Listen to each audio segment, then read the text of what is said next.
The Chinese tech tree in War Thunder gets the F-5A from the Republic of China Air Force. Let's check it out.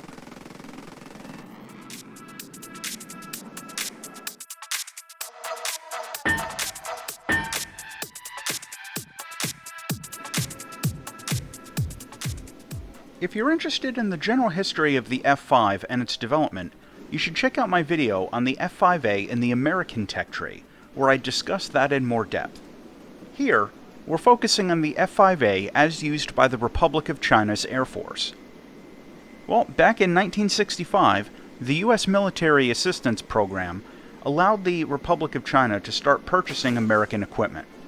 The F-5 was a logical choice, as it was designed for export, was cheap, and reasonably modern for the time. They eventually became one of the most prolific users of the F-5, with hundreds in service, and gained experience with maintenance and systems that proved very valuable to the Republic of China's domestic aerospace industry, which really was just getting started back then. In fact, they were such an enthusiastic operator of the type, their continued use was a major contributing factor to the market analysis behind the development of the F-20 Tiger Shark, although that project eventually flopped, which of course means it'll be a premium vehicle in War Thunder sometime very soon. Anyway, the Republic of China's experience with the F-5 has generally been positive and has included the purchase of upgraded models such as the F-5E and F.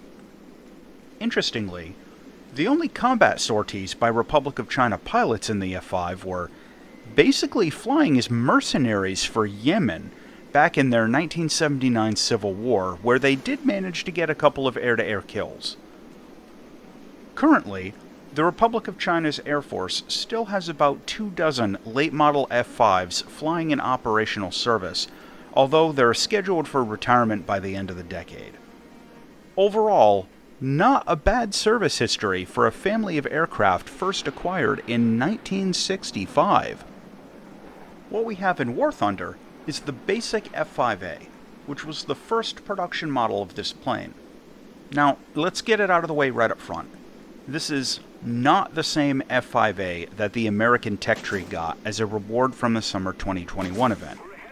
The stats on paper are very similar, but the in-game performance, usage, and effectiveness are notably different, and this plane operates in an entirely different position in the overall meta of the game right now.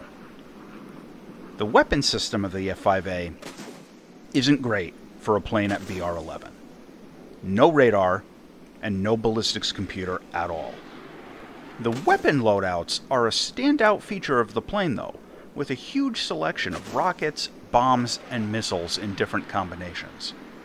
The options for air-to-air missiles are basically just a pair of tip winders.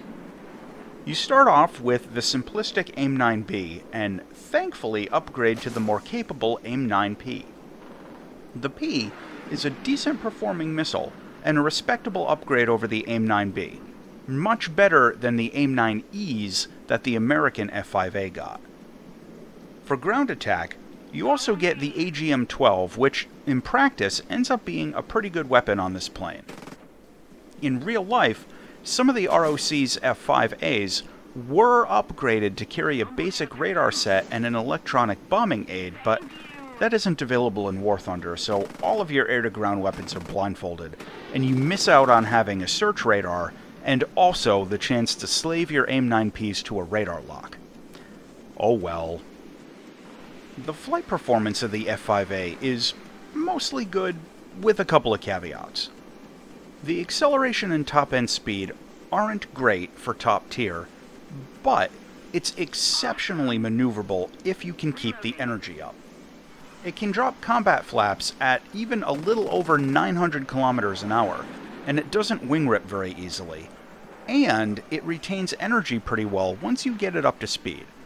If you get dragged into a protracted turn fight or get sucked into a vertical engagement, the energy retention is going to gradually start to suffer. But if you're careful, it's manageable. Assuming you can keep your speed up though, the overall performance on this plane will be excellent, with a good roll rate and decent snapping into high G maneuvers. The poor acceleration is a handicap, though, and most other planes at this level can just outrun you if they want to. And in fact, it's not uncommon to get stuck in engagements with another player just flying away from you out to 5 kilometers, turning around for a pass, flying away from you out to 5 kilometers, rinse and repeat. Out in missions, the huge selection of loadouts gives a lot of flexibility, kind of. Here's the thing. The F-5A can take an enormous amount of air-to-ground ordnance, but if you take this stuff into air battles, your flight performance is going to dump itself into the gutter. The F-5A is already slightly lacking in engine performance for this BR, and if you're going out with a few thousand pounds of extra weight on your wings, it's going to seriously impact the plane's performance. Plus, this thing just isn't fast enough to get to ground targets before your buddies can take them out. So if you end up on a team with ground pounders, your weapons might really be wasted. To pile on for a moment, I felt that at least half of the time I flew this plane out with Ordnance, there was a massive opportunity cost. It felt like karma kept setting me up to engage enemy attack jets doing their runs, but unless I dumped all my ordnance, the fight probably wouldn't go well. So either I pass up the chance to engage, or I pass up my ground attack run. If the plane was faster, this wouldn't be as difficult of a choice, but it's not, so it is. The flip side of the coin is that if you go out for dedicated air-to-air combat, which is what I personally suggest with this plane, you're a bit underarmed. The F-5A only gets 2 tip winders, and its low cyclic rate cannons don't hit especially hard for top tier. This plane is good at air combat, but has somewhat limited endurance due to the low quantity of weapons. In practice, I had a pretty hard time getting kills with the guns, mostly due to the cyclic rate of the M39 cannon. They're accurate though, so if you're a better shot than I am with them, gunfights won't be as tedious. In general, this is a plane that you have to think about positioning tactics more than in some other top-tier fighters. The combination of having only 2 missiles and not having the engine power to escape a bad engagement means that you need to be more careful than you would in other planes. In terms of close air support, well, no ballistics computer for any of the weapons, but you get bullpups, so that's not nothing. In general, though, this is the best jet for close air support in the Chinese check tree, even without a ballistics computer, just because none of the other planes get one either, and the F-5 has better loadouts, so it kind of wins by default. Your only other choices for top-tier close air support are basically going to be the A5C, which is a premium plane, or the Q5. And the F-5A has like twice the weapons capacity of either of those options. Visually, the Chinese F-5 looks pretty much like the others. It's a good-looking plane, but in my opinion, the default skin isn't great. The combination of flat paint on a moderately reflective surface always bothers me a little bit. That red on bare metal look just doesn't work for me. There are a couple of other paint jobs available though, and I went with the one for the South Korean Air Force.